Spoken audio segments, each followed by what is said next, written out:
So in this tutorial, we're going to go over a little bit of correlation analysis, how to get your correlation matrix in R, and how to plot that correlation matrix. So we're going to start off by installing the package Corrplot.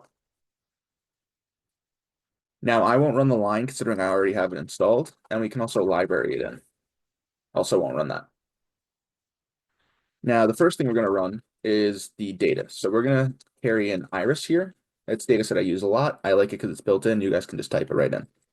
Now, the next thing we're going to do is we're going to delete the final column. Now, when we see the iris data set, we have a column here. We could set this to numeric, but just for simplicity, I'm just going to drop it. To do that, we're going to do as.matrix, and we could pass through iris, and we're going to index our columns. Very similar to iloc in Python, if you're familiar. And we can run that. Now we can see in our subset of data, we got rid of that column. Next, we're going to run the correlation. So to run the correlation, we're going to do core data. And we could actually just run this and get an answer.